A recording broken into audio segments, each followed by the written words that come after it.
1380. La guerre de Cent Ans dure depuis 43 ans. S'amorce alors une période d'accalmie. Deux jeunes rois ont le pouvoir, mais sous tutelle. À cette fragilité politique s'ajoute une profonde crise sociale et morale. La fin du XIVe siècle voit toute l'Europe occidentale plongée dans un chaos qui n'est que transition d'un monde à un autre. Le monde médiéval cède la place au monde moderne sans pour autant totalement disparaître. L'imaginaire du Moyen-Âge laissera en héritage une référence immortelle qui, grâce à sa foi, assurera cette transition.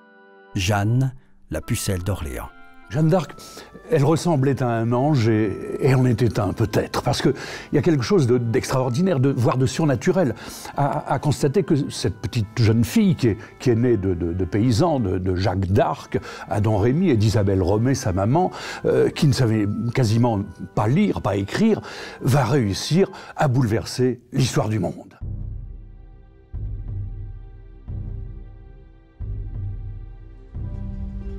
Ce deuxième cycle de la guerre de Cent Ans s'articule comme le premier.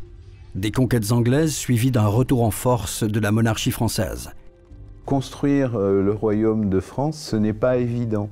Et il y a tout le temps, ça durera presque aussi longtemps que la royauté ou la monarchie.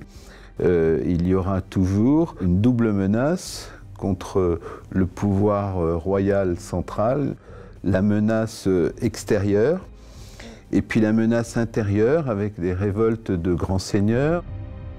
Une différence de taille cependant. Cette fois, ce retour permet à la situation de définitivement se stabiliser et à chaque nation de s'accorder avec un territoire qui correspond quasiment à celui dans lequel elles vivent encore aujourd'hui.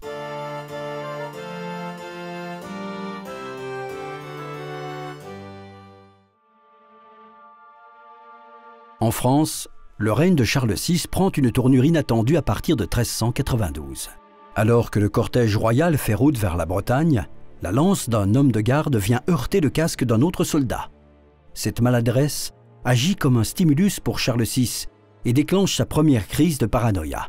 Il s'attaque sans raison apparente aux membres du cortège, et notamment à son frère, Louis, le duc d'Orléans. Selon certaines sources, il y aurait eu des morts. Que faire quand votre roi qui a été sacré vous attaque ?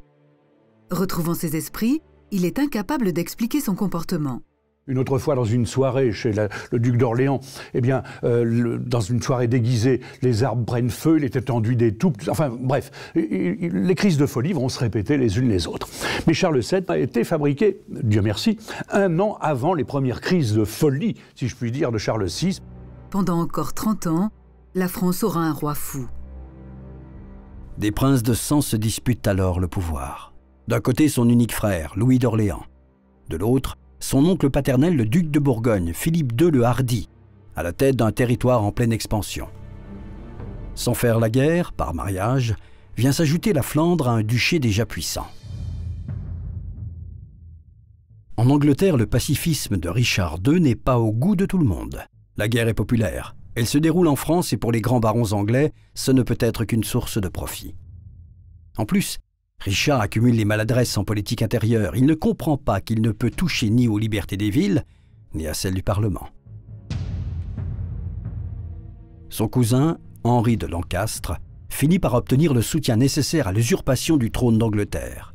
Il devient Henri IV en 1399 et élimine définitivement le fils du prince noir en 1400.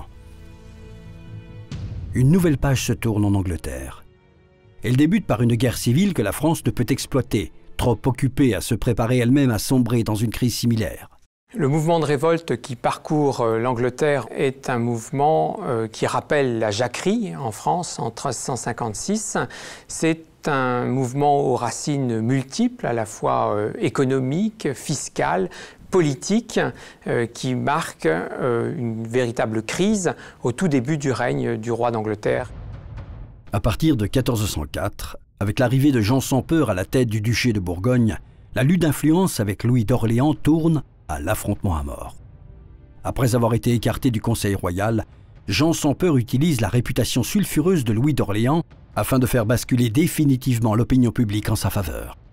Bon ou mauvais gestionnaire, Louis est seul responsable de la crise que traverse le royaume. Amant ou non de la reine, Louis est considéré comme tel. C'est en prenant congé d'elle, peu avant minuit, le 23 novembre 1407, que Louis est victime d'un guet-apens. Alors qu'il traverse Paris avec une escorte réduite, 17 hommes l'agressent à l'arme blanche, ne lui laissant aucune chance. Jean sans peur est immédiatement soupçonné, mais se fait oublier pendant un temps. Un temps seulement. Le peuple ne regrette pas Louis, et le duc de Bourgogne s'est constitué un solide réseau. Un an après le meurtre de Louis, son assassin peut réintégrer le Conseil royal. Il va jusqu'à justifier le crime d'un tyran et promet des changements qui vont asseoir sa popularité à Paris. Le nouveau duc d'Orléans n'a pas les épaules pour s'opposer. C'est son beau-père, Bernard d'Armagnac, qui devient le chef de file d'une opposition qui contrôle encore la moitié du royaume. Paris va devenir le théâtre d'une tragédie sanglante où un roi fou continue d'incarner le pouvoir. Charles VII est, on le sait, le 11e enfant d'Isabeau de Bavière et du roi folle Charles VI. Et c'est un garçon qui va attendre très longtemps que son père, qui n'est plus en état de régner, car Charles VI n'est plus en état de régner, rende son âme à Dieu avant de pouvoir lui-même prendre le pouvoir. Et pendant ce temps-là, eh bien, c'est Isabeau de Bavière qui assure une manière de régence, mais elle assure une régence avec deux factions politiques extrêmement importantes qui sont les Bourguignons, le parti Bourguignon et le parti Armagnac. Entre Armagnac et Bourguignon, le rapport de force est équilibré. Afin de le faire basculer, la tentation est grande de demander une intervention anglaise. Avec la Flandre sous sa responsabilité, Jean sans peur a de bonnes raisons de s'entendre avec l'Angleterre, qui permet, grâce à sa laine, d'entretenir le dynamisme des villes qui vivent du textile. Jean sans peur, très rapidement, et surtout à la demande d'Isabeau de Bavière, va prendre le parti anglais, véritablement le parti anglais, surtout que quand la reine va, au traité de Troyes, offrir le royaume de France au roi d'Angleterre, et Jean sans peur, évidemment, se voit déjà très bien placé dans le gouvernement. Le duché de Bourgogne devient un troisième élément dans cette tragédie de 100 ans, un élément perturbateur.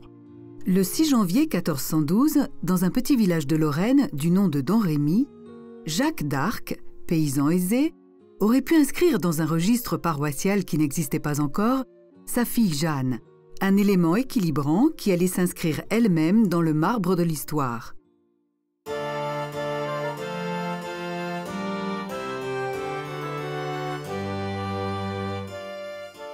Le 20 mars 1413, Henri IV meurt. Henri V a 25 ans et a soif de justice. Une justice qu'il estime être celle de Dieu. Il s'appuie sur le seul traité signé depuis le début du conflit, celui de Calais en 1360. Il exige la restitution des territoires qui depuis ont été traîtreusement annexés par la France. Lui, le fils de l'usurpateur, se considère l'héritier des Plantagenets et de Guillaume le Conquérant. En ce sens, il est hors de question pour Henri V de faire une croix sur le duché de Normandie au cours des négociations qu'il entame avec l'entourage de Charles VI. Compte tenu de la situation en France, cette soif est loin d'être surréaliste, notamment quand une partie du réseau constitué par Jean sans peur dans la capitale devient hors de contrôle.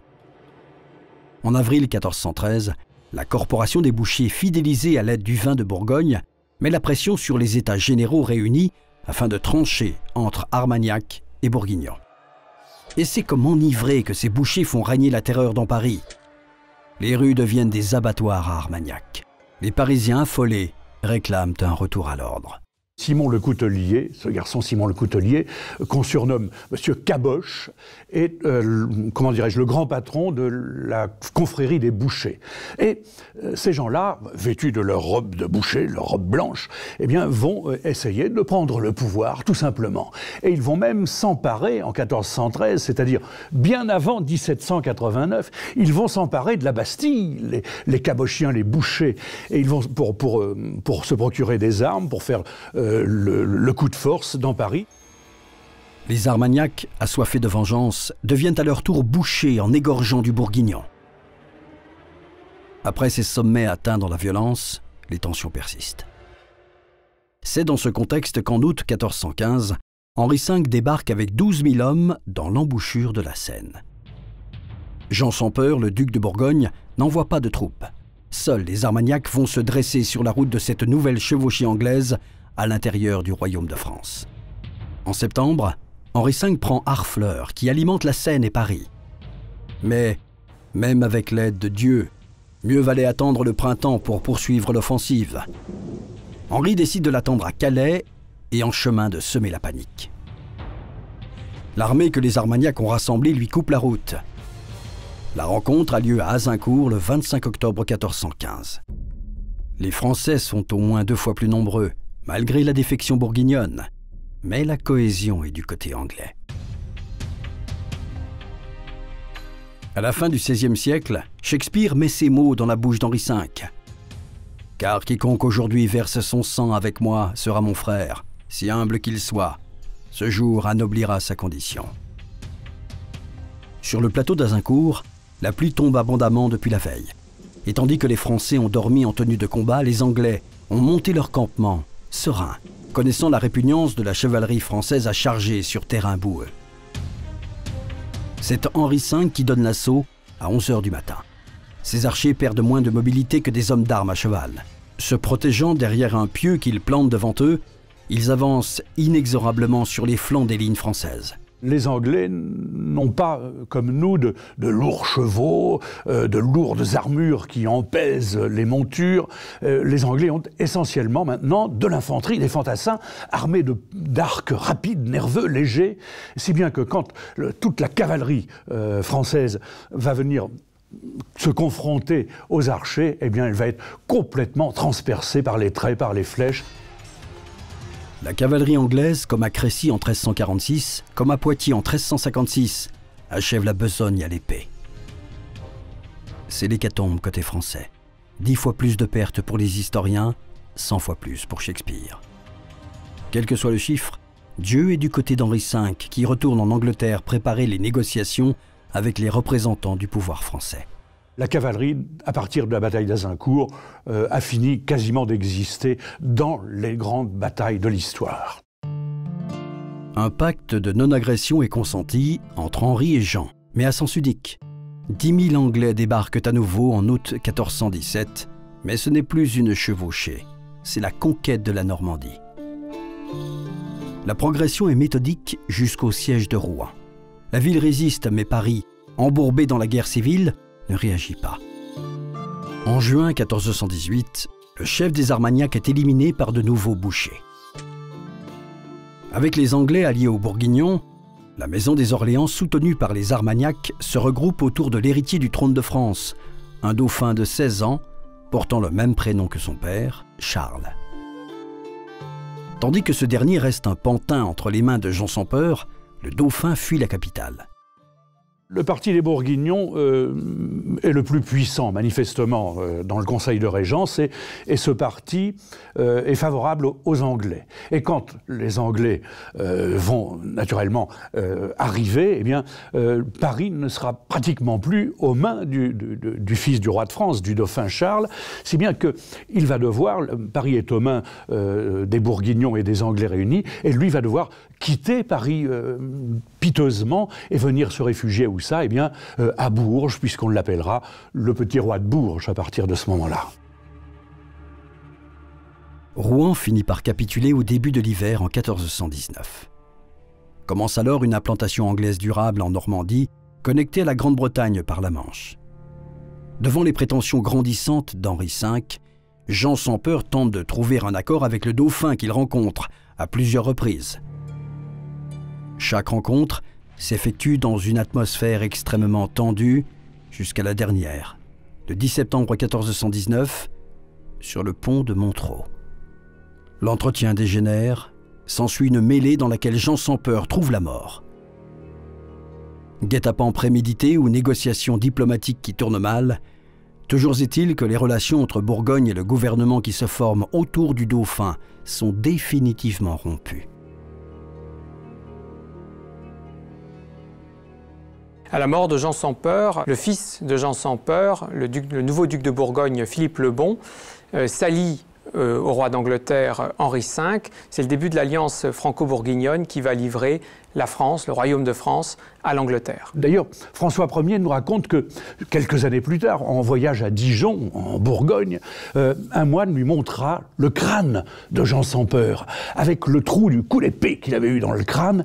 Et le moine dira à François Ier, « Voyez-vous, c'est par ce trou, sire, que les Anglais sont entrés dans le royaume de France. » Le fils de Jean sans peur, Philippe le Bon, va rechercher la paix avec l'Angleterre à n'importe quel prix. Henri V utilise à merveille la situation, transformant l'événement politique en tragédie. Le successeur de Charles VI a perdu son droit à régner au nom de Dieu. S'appuyant sur une tradition antique, Henri V se fait adopter par Charles VI en épousant sa fille. Tout en respectant le roi fou, il impose l'idée d'une double monarchie. 2 royaumes distincts, mais un seul roi à partir de la mort de Charles VI, qui n'a plus d'héritier digne de ce nom, sinon son nouveau gendre. Tout cela est acté par le traité de Troyes en 1420 et scellé par le mariage d'Henri V avec Catherine de France. Isabeau de Bavière fait appel directement aux Anglais, armés, aux troupes anglaises, va promulguer avec Charles VI le Fol le traité de Troyes en 1420, qui va déshériter son fils, elle déshérite Charles VII, pour placer sur le trône le roi d'Angleterre. Reste au dauphin toute la partie sud de la France. 433 ans de construction patiemment orchestrée par le Capétien sont brutalement remis en cause. C'est tout aussi brutalement qu'une hémorragie intestinale emporte Henri V 2 ans plus tard. C'est la première étape afin d'espérer un changement dans le rapport de force. À 35 ans, il laisse un fils éponyme d'à peine 2 ans, fils de Catherine, et censé recevoir à sa majorité les 2 couronnes. Le régent du royaume de France devient le duc de Bedford, aux grandes dames de Philippe le Bon. Au nord, le royaume de France est dominé par l'alliance anglo-bourguignonne, avec d'une part le régent, duc de Bedford, régent du royaume de France au nom de son neveu Henri VI, qui est un tout jeune enfant, et d'autre part le duc de Bourgogne, Philippe le Bon, le fils de Jean sans peur, qui a fait alliance avec les Anglais après le meurtre de son père à Montereau. Le sud du royaume continue en revanche à obéir à Charles VII, l'ancien dauphin Charles, c'est ce qu'on appelle le royaume de Bourges, parce qu'il a sa capitale à Bourges et à Poitiers. C'est la même année que meurt Charles VI. Le dauphin devient Charles VII, mais uniquement pour ses partisans, et lors d'une cérémonie qui n'est pas un sacre. Pour cela, il faut aller à Reims et régner à Paris. Jeanne a 10 ans.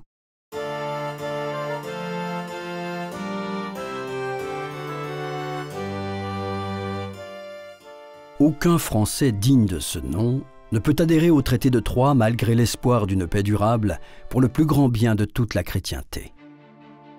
Charles VII organise une armée avec des fidèles, s'appuie sur les alliances écossaises, castillanes et lombardes pour poursuivre la lutte contre les Anglais et la guerre civile contre les Bourguignons. C'est en pays lorrain, sous domination bourguignonne, mais à l'intérieur d'une enclave fidèle au dauphin, la châtellenie de Vaucouleurs, que se situe Domrémy. Le petit village n'est pas épargné par les violences.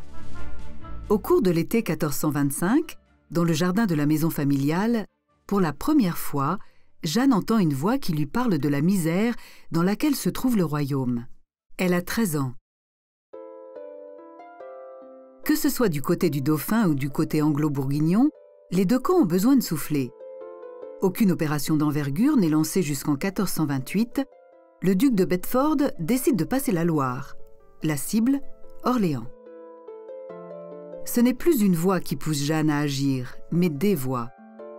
Saint-Michel, dont le mont en Normandie résiste si bien aux assauts anglais, Sainte Catherine, comme la sœur de Jeanne qui vient de mourir, et Sainte Marguerite, la patronne des femmes en couches. Jeanne a une mission confiée par Dieu. Elle en parle à son entourage. On sait que la petite Jeanne, sur le coup de 13, 14, 15 ans, a des voix. Chacun le sait, des voix de Saint-Michel, Sainte-Catherine, Sainte-Marguerite, et des voix qui lui disent voilà, on t'a choisi, toi, parce qu'il faut que tu fasses quelque chose, il faut que tu ailles voir le roi de France, il faut que tu lui dises qu'il doit être vraiment roi de France. Et c'est toi qui vas y aller. En septembre 1428, les Anglais, avec l'aide d'un contingent envoyé par Philippe le Bon, commence le siège d'Orléans. Ils élèvent des bastides autour de la ville pour tenter de couper tous les accès. Mais trop peu nombreux, ils laissent quelques brèches dans leur dispositif. Fils illégitime de Louis d'Orléans, Dunois, le bâtard d'Orléans, assure le ravitaillement. Pendant combien de temps? Les Orléanais ne vont-ils pas bientôt être réduits à manger des rats, comme ceux de Rouen 10 ans plus tôt, et finir par céder? Voilà un premier défi pour qui veut agir.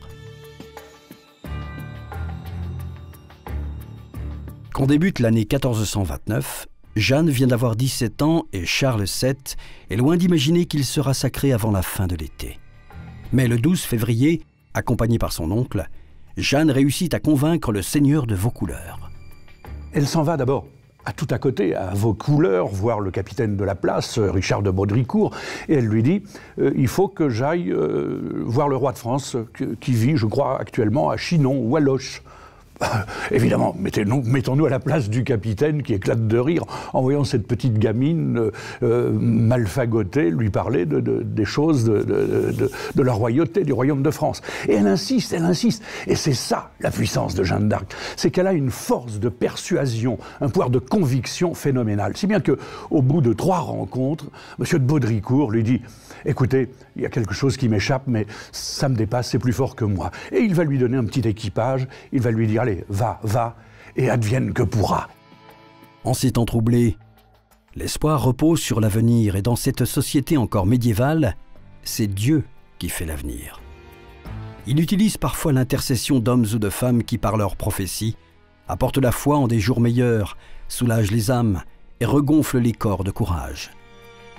La virginité et la conviction de Jeanne sont ses principaux arguments. C'est elle qui lèvera le siège d'Orléans.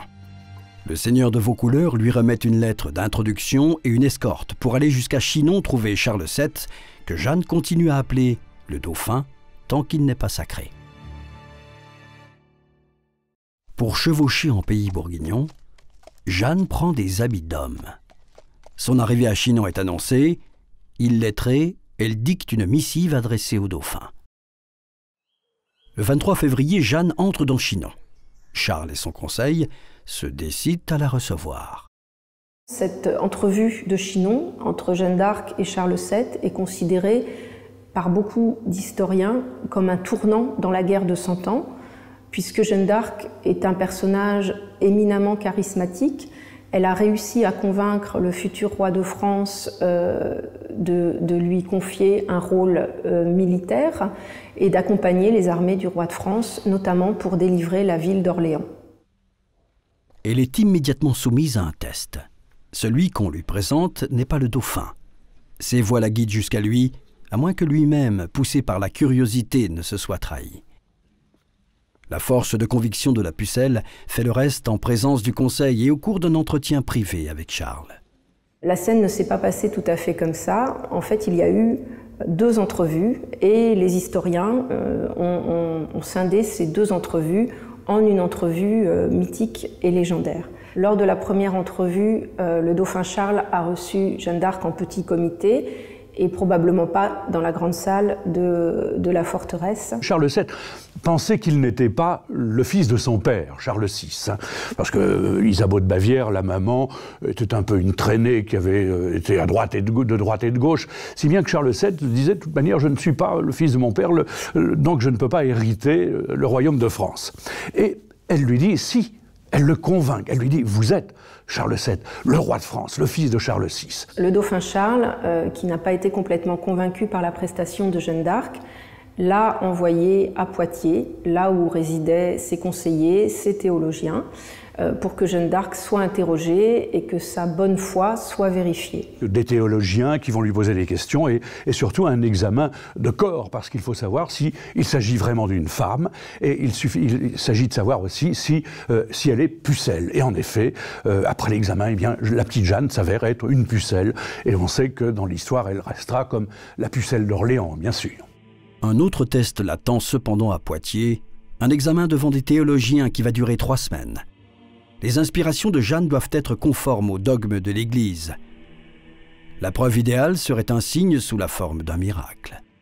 Jeanne ne peut leur en fournir ici à Poitiers, mais si on l'envoie à Orléans, elle promet qu'il y en aura. Malgré les signes d'impatience que Jeanne n'essaie pas de cacher, puisqu'elle se doit d'agir, malgré le fait qu'elle porte des habits d'homme, le conseil de sages ne la juge ni folle ni corrompue par le diable. Et compte tenu de la situation tragique dans laquelle se trouve le royaume, ce conseil autorise le dauphin à accéder à ses requêtes.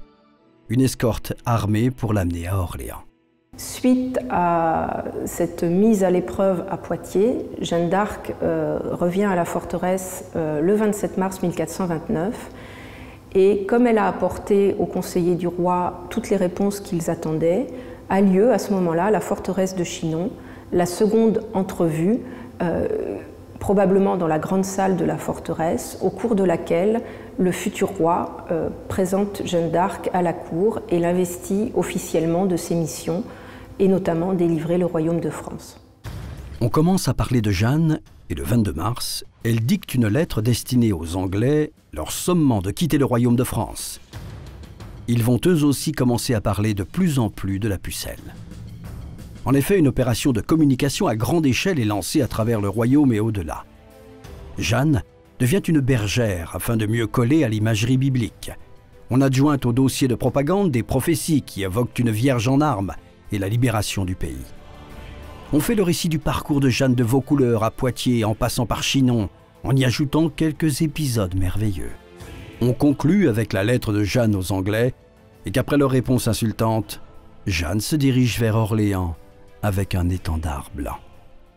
Il faut toujours rappeler, quand on parle de Jeanne d'Arc, que ce qu'il y avait de curieux, c'est que la cour de Charles VII était plutôt dépravée, plutôt mauvaise chrétienne, dirait-on aujourd'hui, et le clan de la vertu, c'était plutôt le clan adverse. C'est ça la singularité de Jeanne d'Arc, c'est qu'elle apporte une image de pureté au camp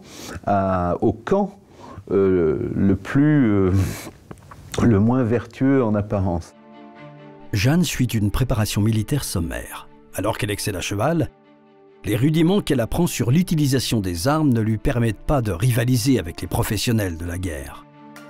Elle reçoit une armure, une épée et un étendard dont elle choisit la scène. Les images de la Vierge et du Christ lors du jugement dernier bénissant des fleurs de lys portées par les deux archanges avec l'inscription « Jésus-Maria ». Orléans et son bâtard l'attendent impatiemment. Fin mars, désespéré, la ville a envoyé une ambassade à Philippe le Bon. Orléans est prête à se soumettre au duc de Bourgogne plutôt qu'aux Anglais.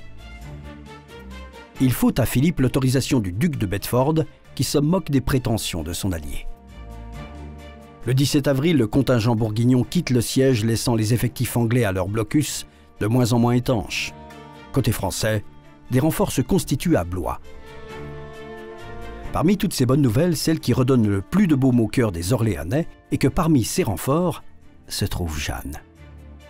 On a entendu parler d'elle et son charisme va faire de cette armée de secours une machine de guerre où les blasphèmes sont interdits. Il faut savoir qu'on ne dispose que d'une seule image de Jeanne d'Arc exécutée de son vivant, et c'est un petit croquis exécuté par un greffier du Parlement de Paris. On n'a pas d'autre image de Jeanne d'Arc de son vivant. Ce détail fait que l'image de Jeanne d'Arc, ou l'image qu'on nous donne de Jeanne d'Arc, a varié au cours des siècles. On a par exemple au XVIIe et au XVIIIe siècle l'image d'une héroïne très féminine, presque une courtisane, habillée avec des robes, avec des cheveux longs et bouclés, et qui porte souvent un élégant chapeau à plumes, qui est en fait son panache, le symbole de la victoire à l'époque.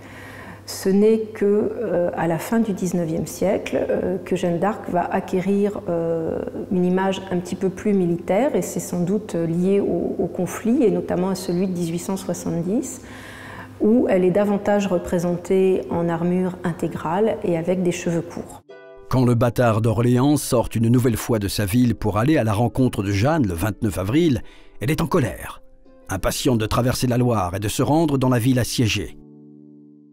La ville est prise d'assaut. Les Anglais ont décidé de faire une ceinture hermétique autour d'Orléans pour éviter que l'on puisse en sortir et que l'on puisse rentrer. Mais Jeanne d'Arc réussit donc à apporter des vivres et à franchir toutes ces petites bastilles que les Anglais avaient placées autour de la ville. Jeanne est accueillie par une foule en liesse. Pourtant, elle ne décolère pas. Tenue à l'écart de la stratégie, elle attend le 4 mai avant de livrer son premier combat.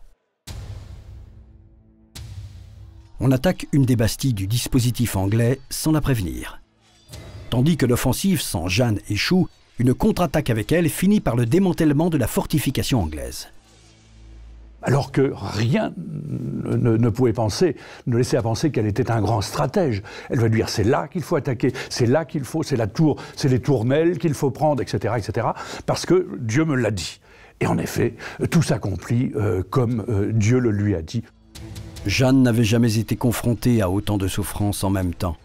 Mais les bastilles vont maintenant tomber comme des dominos. Le 6 mai, une seconde cède comme la première à partir de l'arrivée de Jeanne. Les Anglais se replient dans la bastille maîtresse du dispositif. L'état-major français choisit d'attendre de nouveaux renforts avant de lever totalement le siège. Sous l'impulsion de Jeanne, le 7 mai, l'assaut est tout de même donné.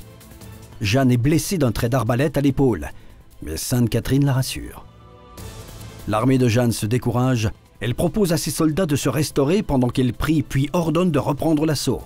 Une colombe passe dans le ciel d'Orléans et la tour cède. Le lendemain, dimanche 8 mai, les survivants anglais quittent les dernières bastilles et laissent derrière eux Orléans, libre.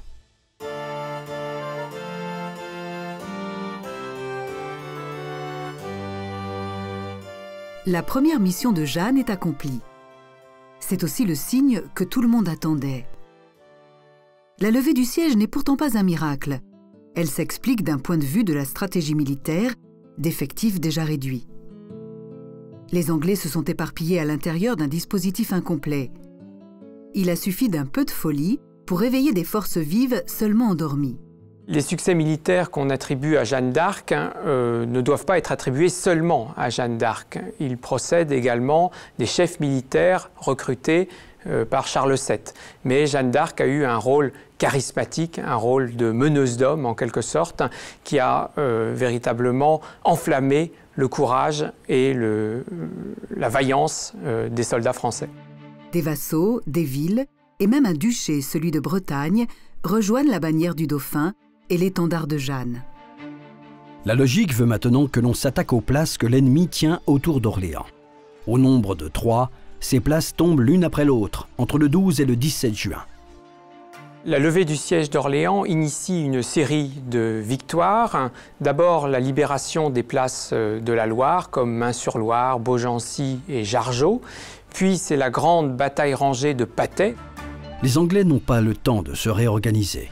Après cette série de sièges, Jeanne va livrer sa première bataille rangée, une bataille en bonne et due forme, et révélatrice du choix de Dieu. Entre Orléans et Paris, le 18 juin, la bataille de Patay lave l'affront de Crécy, de Poitiers et d'Azincourt. Malgré son étendard, Jeanne est à l'arrière-garde, mais c'est bien poussé par l'euphorie contagieuse accumulée depuis Orléans que les victoires sont françaises. 100 fois plus de morts anglais. Quel que soit le chiffre, Dieu est du côté des Français. Patay est, pour Jeanne d'Arc, un triomphe qui doit conduire le dauphin au sacre. Or, la route qui mène à Reims est territoire bourguignon. Devant les hésitations de Charles et la prudence de ses conseillers, Jeanne cherche le réconfort en dormant à la Belle Étoile pendant 2 nuits. Le gros des troupes est de son côté. On finit par répondre à l'appel de l'armée qui veut être celle du sacre. Charles a la clairvoyance de promettre l'amnistie à toutes les villes qui avaient oublié qu'elles étaient françaises.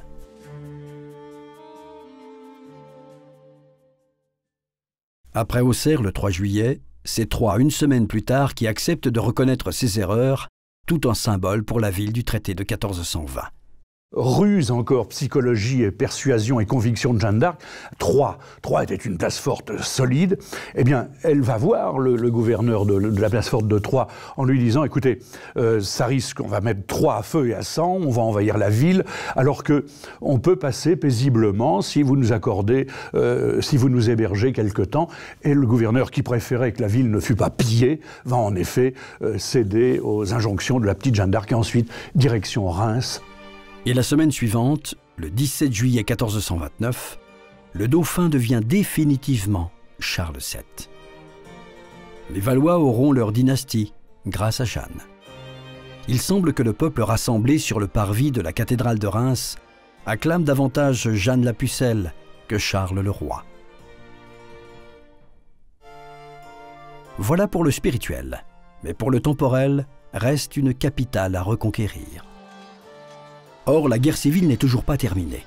Paris est toujours sous influence bourguignonne et Bedford a eu le temps de réorganiser la défense de la ville. Tandis que Jeanne veut s'appuyer sur la dynamique actuelle, Charles VII privilégie la négociation avec Philippe le Bon avant de vaincre définitivement les Anglais. Durant le mois d'août, malgré la division, l'armée du Sacre progresse tout de même sous l'impulsion des partisans de l'Action.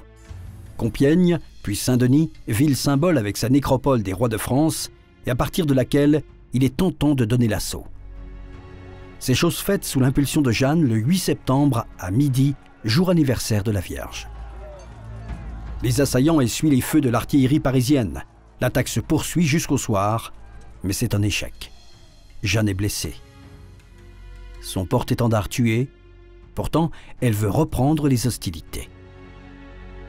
Alors que l'armée du Sacre est déjà divisée, Charles VII la démobilise totalement le 21 septembre. Vous savez que Charles VII, à l'origine, est surnommé l'Indolent. Bon, il finira sa carrière en étant surnommé Charles VII le Victorieux. Mais pour l'instant, c'est l'Indolent. Il hésite, il tergiverse. Et puis, cette jeune femme l'inquiète un peu. Il se dit, tous mes officiers sont impressionnés. Et donc, il la libère. Il négocie une trêve avec Philippe le Bon. La dynamique est cassée, pas de miracle. La nouvelle carte géopolitique souligne clairement que les nouvelles frontières du royaume ont besoin d'un nettoyage. Jeanne, qui a du mal à supporter l'inaction, se voit confier durant l'automne cette mission pour laquelle elle n'a toujours pas de commandement effectif. Jeanne d'Arc, après le couronnement de Charles VII, va officiellement perdre son commandement, le commandement des troupes, mais elle continue, elle a toujours avec elle une petite milice. À la fin de l'automne, c'est un nouvel échec à la Charité-sur-Loire tenu par des mercenaires sans bannière. Sans foi ni loi, ils n'ont pas peur de la réputation de Jeanne. Il va bien falloir se reposer. En décembre, Charles VII en profite pour anoblir Jeanne et sa famille et exempter Don Rémy de taxes. Cela sera valable jusqu'en 1789. L'hiver est long pour Jeanne. Et dès qu'au printemps, Philippe le Bon semble entamer une offensive, elle repart en campagne sans l'accord de Charles VII. Une des cibles du duc de Bourgogne est Compiègne, que Charles VII lui a cédé lors des négociations de l'automne. Mais les habitants refusent de se soumettre. C'est en voulant porter secours à ses fidèles sujets que Jeanne est capturée par les Bourguignons le 23 mai 1430. Elle a 18 ans. Elle, qui a tant besoin d'action et de grand air, en est dorénavant privée. Les discussions débutent, les Anglais négocient la rançon en s'appuyant sur des arguments religieux soufflés par des théologiens de l'Université de Paris, pour lesquels Jeanne est hors norme. Elle est retenue prisonnière des Bourguignons pendant 4 mois. Charles VII ne tente rien pour la récupérer. En octobre, il est trop tard. La somme exigée ayant été rassemblée, Jeanne est transférée à Rouen, où elle doit être jugée pour crime en matière de foi. Même s'il n'y a pas d'agent secret à ce moment-là, on sait que le roi Charles VII espère, entre Compiègne et Rouen, envoyer quelques troupes pour faire un coup de force pour récupérer la petite Jeanne d'Arc. Si bien que les Anglais vont passer par des chemins détournés, vont remonter vers la Manche, vers le Crotoy, vont arriver à Eux et ensuite redescendre sur Rouen. Et à ce moment-là, Charles n'intervient plus. Jeanne va être jugée à Rouen par le tristement célèbre évêque Cochon, l'évêque de Beauvais et de Lisieux. Et Charles VII n'intervient pas parce qu'il se dit, si je prends trop, sans doute, se dit-il ça, position pour Jeanne d'Arc, je serai mal placé pour négocier ensuite avec les Anglais. Les Anglais la remettent à la justice ecclésiastique. Et à partir de là, elle est jugée. Elle est jugée pourquoi? Parce que c'est toute une histoire. Jeanne d'Arc, elle a fait peur à tout le monde, notamment à tous les adversaires de Charles VII. Elle a dit qu'elle avait entendu des voix. Elle a été dans une relation directe avec le Seigneur. C'est ce que les ecclésiastiques ont du mal à admettre, même si dans un premier temps, ils avaient vu en elle une incarnation de la pureté. Ça correspondait à de vieilles prédictions disant qu'une vierge sauverait le royaume. Le procès débute en février 1431. Le tribunal réuni se compose de 42 membres. Les premières séances sont publiques. Les réponses de Jeanne sont parfois maladroites parce que sincères, mais sont toujours pleines de bon sens si on les remet dans leur contexte. Jeanne a fait ce qui lui semblait nécessaire pour que le royaume de France ne connaisse plus la misère qu'il connaît depuis 100 ans. La petite Jeanne, qui, je vous l'ai dit, sait à peine lire et écrire, n'a tout de même pas sa langue dans sa poche. Et pendant son procès, par exemple, quand l'évêque Cochon lui dit « Jeanne, est-ce que, quand vous l'avez vu, Saint-Michel était bien habillé ?» Elle lui répond du tac au tac « Vous croyez que Dieu n'a pas les moyens de le vêtir ?» L'évêque Cochon lui dit « Est-ce que votre Dieu aime les Anglais ?» Et Jeanne lui répond « Mais oui, il aime les Anglais, mais quand ils sont chez eux. » Donc elle leur tient tête. Il y a plusieurs volumes qui racontent le procès, mais les paroles de Jeanne d'Arc sont toujours un peu déformées parce qu'on les reprend dans la forme juridique. Elle a vraisemblablement, c'était quelqu'un de très simple, elle n'a pas parlé le langage châtié, compliqué qu'on lui prête dans les comptes rendus de son procès. En mars, les sessions cessent d'être publiques. Les interrogatoires se poursuivent dans sa cellule, avec un nombre restreint de juges. Des 70 chefs d'accusation réunis contre elle est conservée une liste de 12. Lui est reproché non plus d'être une sorcière, mais d'être à la limite de l'hérésie en portant des habits d'homme et en se réclamant guidée par des voix d'essence divine. Pour la plupart des théologiens, il est nécessaire de s'en remettre au pape. Or, le temps presse pour les Anglais. Il est crucial de mettre un terme à l'histoire de cette pucelle qui sème le doute dans leur rang. Le processus s'accélère avec l'aide de l'Université de Paris. Si Jeanne ne se soumet pas, l'Église ne peut rien pour elle. Elle sera confiée à la justice anglaise. Le 24 mai, une mise en scène l'attend dans un des cimetières de Rouen. Devant une foule de plusieurs milliers de personnes, on lui somme de renoncer à ses croyances et à ses pratiques. Si elle n'accepte pas, elle sait que c'est le bûcher qui l'attend. Peut-être est-il déjà préparé. Il y avait tout ce basculement entre une personne qui est montée, portée au pinacle, et puis tout d'un coup, parce qu'elle est prisonnière, Dieu, finalement, elle n'a pas de lien avec le ciel. Et comme disait l'historien Jacques Le Goff, elle avait perdu son charisme. Or, Jeanne veut être inhumée en chrétienne. Elle abjure et reprend des habits de femme.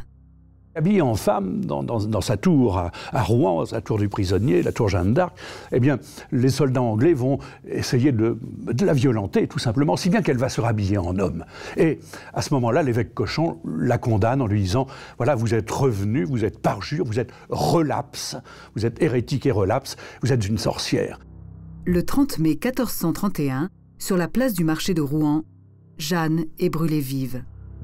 Elle n'a pas 20 ans. On va la brûler vive, comme les sorcières, parce que généralement, les gens que l'on brûlait sur le bûcher, on les égorgeait avant, et on les jetait sur le bûcher déjà morts. Mais là, on sait par le confesseur Martin l'Advenu qu'elle était bien vive sur le bûcher et qu'elle a prié Dieu jusqu'à la dernière extrémité. À peine sortie de l'adolescence, illettrée, cette femme prit son destin en main et remit en cause en 2 années un ordre établi depuis des siècles. C'est en cela que Jeanne est moderne. Les voix qu'elle entendait, si elles nous ramènent tout d'abord au Moyen-Âge, sont un fait historique qui a fait prendre à la guerre de 100 ans un virage déterminant.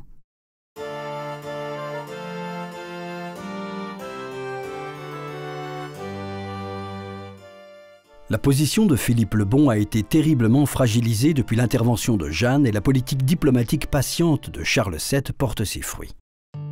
Elle lui permet de réorganiser les finances et une armée qui devient permanente.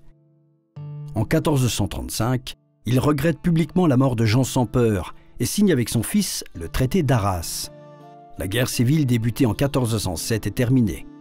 C'est la fin de l'alliance anglo-bourguignonne et un changement radical dans les rapports de force. À Paris, le nom de Charles VII ne fait plus penser aux Armagnacs et même les pro-bourguignons le considèrent maintenant roi des Français. C'est Dunois, le bâtard d'Orléans, qui entre le premier dans Paris, provoquant la déroute des Anglais. En 1437, Charles VII réintègre une capitale qu'il avait dû fuir 19 ans plus tôt. Il faut encore 4 ans pour conquérir intégralement l'Île-de-France. Le temps de réorganiser et de stabiliser cette nouvelle situation, Charles VII s'attaque ensuite à la Normandie et au littoral aquitain. En 2 batailles, Formigny en 1450, Castillon en 1453, l'artillerie française fait oublier un siècle d'humiliation en broyant les archers anglais. Seule Calais reste anglaise. La guerre de 100 ans s'est poursuivie bien au-delà de la mort de Jeanne d'Arc. L'épopée joannique a été très courte, elle a duré à peu près 2 ans et elle s'est achevée par la mort de Jeanne d'Arc en 1431. Donc après la mort de Jeanne d'Arc, le roi de France a mis plus de 20 ans pour reconquérir le reste du royaume de France et notamment pour rentrer à Rouen, qui est le lieu où Jeanne d'Arc a été brûlée. Quand Charles VII va finir par mourir pour laisser la place à son fils, le dauphin Louis XI, eh bien, Louis XI va hériter un royaume qui n'est pas en mauvais état du tout parce que l'intégrité territoriale est belle. Il a réussi à vraiment avoir des frontières intéressantes. Ensuite, il a créé des manières de parlement, il a créé une monnaie qui est assez saine. Voilà, le pays est devenu un pays en voie de modernité et son fils Louis XI achèvera précisément d'en faire une puissance moderne. En 1456, Charles se décide enfin à faire un geste pour la mémoire de Jeanne. Un 2e procès afin de la réhabiliter. Les témoignages émus de celles et ceux qui l'ont connue se succèdent, à commencer par sa mère qui s'adresse directement au pape. Celui-ci annulera le jugement prononcé à Rouen 25 ans auparavant. Il faut quand même montrer un peu de reconnaissance parce qu'autrement, c'est l'image de Charles VII qui sera altérée. On dira qu'il ne reconnaît pas celle qu'il a fait roi. On va re-questionner, refaire un procès, et puis Jeanne sera en effet blanchie de tout soupçon, mais il faudra attendre la fin du 19e et le 20e pour qu'elle puisse monter sur les autels et devenir la patronne de la France sainte Jeanne d'Arc. Un 3e procès, celui de la canonisation, fait de Jeanne une sainte. Nous sommes en 1920 et toutes les églises de France lui font alors une place au milieu d'autres icônes qu'elle adorait. Jeanne d'Arc est devenue sainte très tard. On aurait pu imaginer qu'elle soit canonisée dès le XVe siècle, mais ça ne pouvait pas être le cas dans la mesure où elle avait été condamnée par l'Église en 1431. Même si elle a été réhabilitée en 1456, l'Église n'aime pas revenir sur ses jugements et par conséquent, il a fallu attendre la fin du XIXe siècle pour que sa cause soit introduite auprès du Saint-Siège et simplement 1920 pour qu'elle soit canonisée. Le royaume n'est plus, il est devenu république et s'accorde désormais au féminin, comme la nation.